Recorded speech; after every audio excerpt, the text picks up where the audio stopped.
مور او پلار یې شهزادګان دي لوڼه زامن به یې بغدادی کمتري وي نه او مسافرۍ نه په خیر راغلي لاول دې خپل کم که د جیب ولټومه او د برکلي هلکه راشه یاري جوړه که زمونږ د ګاونډۍ سره لکه واورې ورېږي ډېر ښایسته موسم دی ډېر مزېدار او جانانه غونته کې موسم دی او یاره په داسې وخت کې چې دوی سره خواږه یاران او محفل برابر وي نو بیا هغې نه سیوا نور هم خوند کوي دا وخت هادي خان راغلی دی هادي د شانګلې حسن چې کوم دی هغه انجوای کوي او موږ روان یو شانګله ډاب ته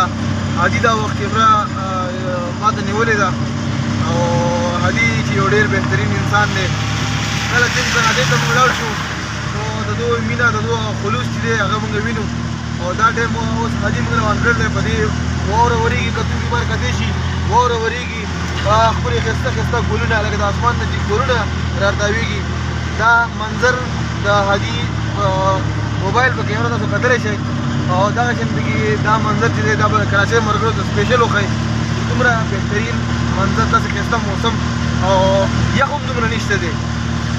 چېرته چې هم دې ته راځي نو هادي ته خو راغلی ته ناشنا وې نو یو سړی چې راځي ځان سره به ښه ښکلې دستانې ښه ګرمې کپړې پاجامه وغیره کوټ سسټم دا ځان سره بلکل برابر او چترۍ به ځان سره لازمي راوړي نو بیا به د واورې ډېره مزه واخلي هادي بھائی وښیه زموږ کتونکو ته ونه کې دا واورې چې کوم دی نښتې دي ډېره ښایسته غونته کې ماحول دا ډېر یقیني دا خبره کوم چې لکه عابد دا ماحول ډېر زیات خوښي عابد نشته دی دا ډېر په کراچۍ کې خو دا ویډیو به لازمي هغه ګوري هغه موږ مس کوو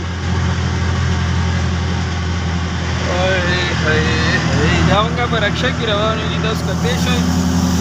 ګاډي نه چلیږي ګاډي هغه اصل مسله دا ده چې دلته دغه شوي سانحه مخې له راغلی ده روډ بند دی روډ بند دی د هغه روډ بندوالي د وجې نه نور ګاډي چې دی ډېر کم میلاویږي او موږ ته دا رشکه میلاو شوله موږ په دې رشکه کې موږ لاړو هم شو را هم شو خو کوم چې زموږ د کتونکي او د هادي د موبایل د سکرین په ذریعه موږ ګوري نو موږ هغه کتونکو ته دا نظارې وښیو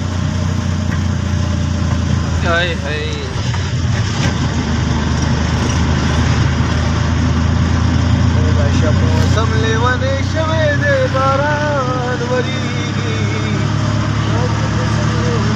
شوی دی باران بس د خیره سره واوره هم وریږي باران هم وریږي او زمونږ چې کوم منزل دی هغه منزل ته رسېدو والی وو هغه ځای به مونږ خپله سفر اختتام کوو ولې چې واوره ډېره وریږي او مونږ ځان سره راویستله یو رشکه موږ هم داسې کوشش کوو چې داسې ځای ته په دې لاړ نه شو چې کوم ځای ته نه شي تللی هادي بھائی ته څه ویل غواړې چې دا ډېر ښه موسم دی خو د یخ نه لیوني کېږو یخ ډېر زیات دی دا کوم کسان چې دلته راځي او دا واورو او د سنوفال نه راځي هغو ته به څه ویل غواړې چې کوم څیزونه ځان سره راوړي بهی زه خو دا ویل غواړم چې شانګلې طرف ته راشي نو دا هم ډېر ښه ایریا ده او بل دا ده چې خپل حفاظتي سامان کټس وغیره دستانې بوټان جورابې دا شیونه ځان سره لازمي راوړي دا واوره شروع ده وګورئ ډېر ښکلی موسم دی انجوی کوئ مزې ترې والی زه ستاسو لپاره راغلی یم چې دا ویور دا ویډیو وګوري او هغه هم د برف نه تفریح شي او نظارې وکړي شانګله ده دا ډېره ښکلی ځای دی د برف دپاره خلک مري ته ځي خو مري نه دا ځای ډېر ښه دی د دې دي عوام خلک میلمه دوست او یار لکه هر څه کې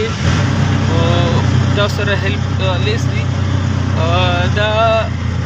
چکر دپاره هم ښه دی او رهایش دپاره هم لکه دلته کې هوټل رومز وغیره یا کھانا پینے کی اشیا دا هر څه لکه ډېر ښکلي په دغه باندې به تاسو اسانۍ سره او بالکل بیخي لو پرایس کې به انشاءالله تاسو ته دلته میلاویږي نو زه خو یم چې کوم چې سنو فال یعنې چې برف په ټوله راځي نو هغه دې شانګلې ته لازمي راشي او شانګله ډېره ښه ځای دی بس نور څه ووایم تاسو ته راشئ انجویمنټ دپاره دا موږ سره منصور صاحب ناست دی د شانګلون نیوز صافي ډیر مشهور شخصیت دی چې کوم د تاریخ محتاج نه دی. تاریخ خو د الله په کار دی، خو الله تعالی داسې ښه انسانان زمونږ په دې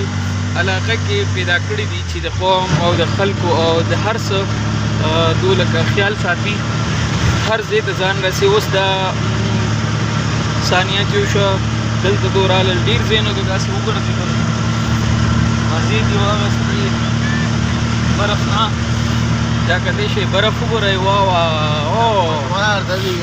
دا ګوره ماشومان روان دي چې پیادل دا برف دی. اگر رکشي والا ته وایي بس کوه نور مزه مه مونږ دلته تورۍ کوي بس بس چې کوم دي کې لږ ډېر برف دی هلته کې سیټ ته ورته استاده چې تم نه خفه کېږي. موږ هم چېرته تخته نه شو، الله دې خیر کړي. موږ تاسو ته برف ښیولایو.